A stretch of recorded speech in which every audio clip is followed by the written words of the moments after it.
everyone, my name is Grace Hansel. I'm with Jonah Hall and Harrison Blake, and today we will be discussing Tyson Foods. Tyson Foods was actually founded back in 1946 by John W. Tyson.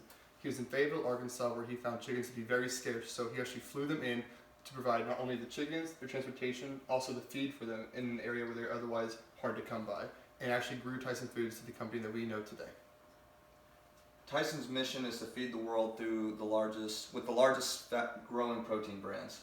They also seek to have a stellar culture. This is why they seek truth and integrity. They want to create value in the work that they provide, and they want to provide a safe work, especially right now because of COVID and just general operation safety. They also really want to steward the world well. That's one of their missions, to take care of the animals that they're entrusted to raise and to sell to consumers. So Tyson's logo has changed over time. There's been multiple logos, but this is one of Tyson's older logos compared to the brand new Tyson logo. Tyson also owns many other name brands such as Hillshire Farm, Jimmy Dean, State Farm, Sara Lee, and many other brands that you can buy at a local grocery store.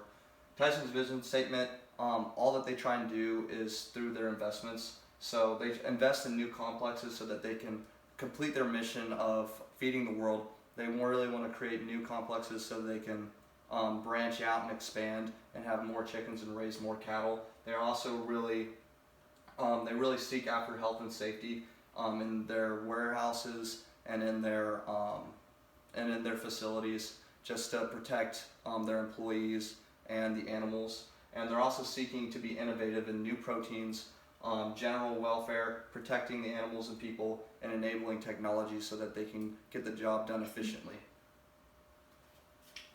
Alright, and moving on to the external analysis, the first thing we have is the customers.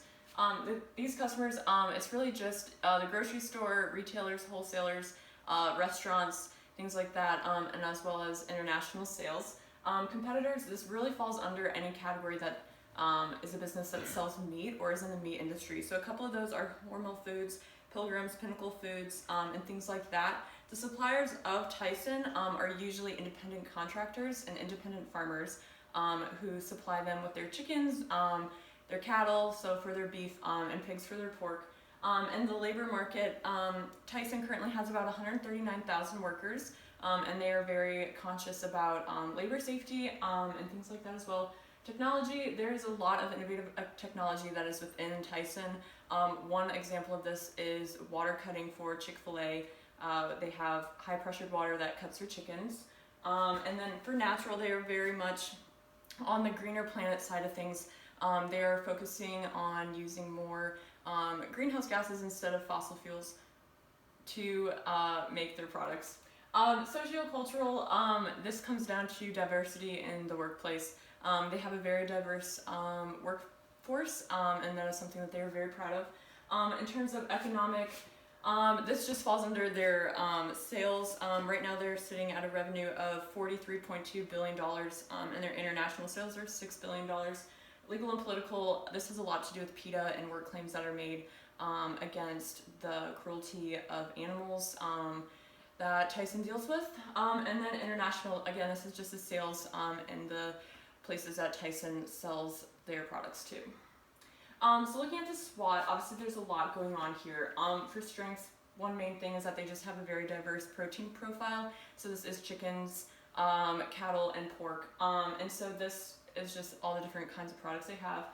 For weaknesses, one major thing that stuck out is financial planning. They are not very strong in that and definitely need some work. Opportunities, one thing is sustainability. They have a lot of opportunity to be sustainable within their company. And then threats, one of the main things that they focus on is the inevitable outbreaks of diseases within the animals that they have. So even though international sales in total takes up about 11% of the total sales Tyson Foods has, what we found in the international sales category is that they're very diverse in where they sell. So even though they may not take up a huge chunk of their whole sales, they actually provide to many parts of the world that we weren't really aware of at first, which is really cool to find out. Also, in terms of their organizational chart, Dean Banks is CEO at the top. John Tyson, which is actually the founder's grandson, is still chairman of the board.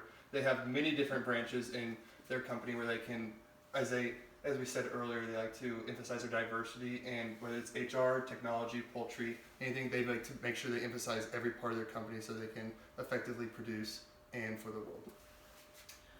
Lastly, our final recommendations. So we really had two main ideas. One is protein packs, and the other one is a buy one give one option. So for protein packs, this is really just getting all sorts of protein within one package. So instead of just being chicken focused or pork focused, you have all three components of chicken, beef, and pork.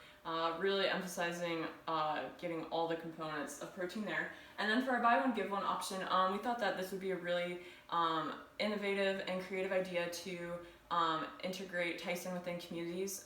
So essentially this is just customers buy a product that falls under this buy one give one option, and when they buy a product they give one to the homeless. So this kind of bridges the gap between homeless shelters and the community within Tyson.